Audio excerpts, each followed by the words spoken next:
Askar Askarov versus Brandon Royval, guys. This is an excellent matchup for two guys that can't quite get to that top with that one fighter that's knocking them down every time. Let's get to it.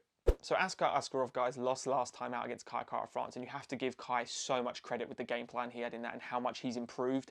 I don't think you should take too much away from Askar because he's still technically and stylistically a nightmare for so many people.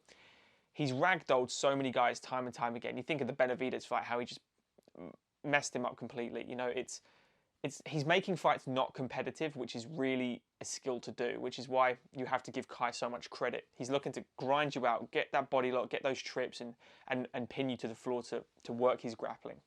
He has great striking as well. His kickboxing has come a long way. His hands aren't bad, but I think his kicks are really good because when you don't care about getting taken down or that's your game plan, you see it with a lot with these Russian guys. You see it with Islams, you see it with Magomedovs and other guys like that anyway. But when they have grappling of such a high level, they'll throw these kicks out no problem at all, because they don't care if it goes to the floor. And you see anyone that doesn't care about the mat, it frees up your stand-up so much.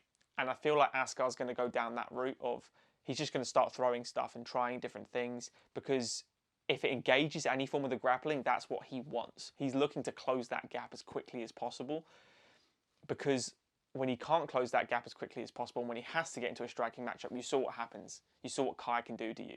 Now, Kai is a very, very high-level striker. I think he's a lot higher-level striker than Brandon Royval.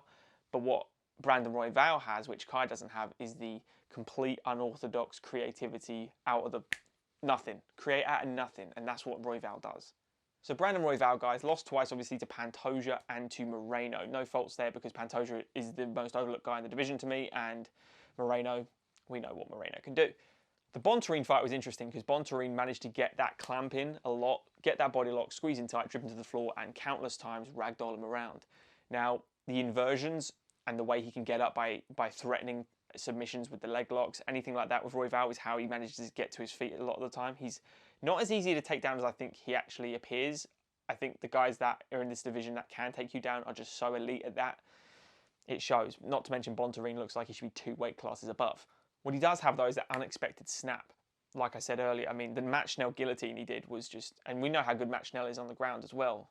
To get that, beautiful. It was so clinical. And you can say what you want about where Schnell is in the division, but Schnell is a top-tier guy. He's not a top 5 guy, but he's definitely a ranked guy. And to do that to him and how quick he did it was just flawless. I think the backward spinning elbow against Kai Kara-France, the unorthodox knees up the middle, you know, he knows people want to take him down. He knows how to defend these things, but a lot of the time as well, he will ride and he will go with the takedown. So he's not completely, you know, smothered instantly. He can go down on his own terms. If Askar Askarov gets a body lock, I wouldn't be surprised if you see Royval just jump and pull guard and try and get a guillotine out of it. Because if he gets your neck, Brandon Royval will roll, and he is so clinical with neck attacks. Very unorthodox striking for these two. They don't really care about how they manage distance that much when it comes to the striking element. It's more of the grappling element. I think the unorthodox diverse attacks of Brandon Royval will make Askar Askarov slow down, make him question his next move.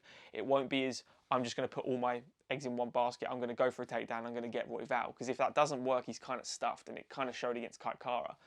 I think Royval has way more weapons off his back than Kai Kara. I think he could actually compete maybe in the grappling. He's going to be on his back. He's not going to be on top game though, so it's nothing out of the ordinary for Royval, and I kind of like this fight for him. I think Askar Askarov is very good, but I think he's also very one-dimensional at the moment. I think his striking's come a long way, but it's still, he's a grappler. I think Royval could do some damage here. I think he could sneak an attack. I think over 3 rounds of 15 minutes of getting caught by something, I think there's a lot of opportunities where Askar Askarov will leave his neck exposed, leave an arm exposed to get swept. And we've seen, you know, his spinning attacks, his elbow out the clinch as well from Royval. He can do some real damage. So, guys, I am going with the underdog. I think Brandon Royval has a lot more ways to win than Askar Askarov. I think Askar Askarov could... I keep saying his full name as well. Askar could take him down, could grab an arm, could try and Kimura, and anything like that. Any kind of top game control. Brilliant to do, but I think it's more likely he'll probably grind a 3-round decision out of him. Whereas Royval has so many more weapons. He could land that switch high kick, he could land elbows out the clinch, he could stab him with that front body kick, land a knee up the middle when he tries to take him down. If he does try and get, you know, a clinch on him, he has 3 different ways he can get out of it. You know, if he get that underhook in, he can pull guard as well. Get double underhooks, pull guard, try and set up anything from the bottom.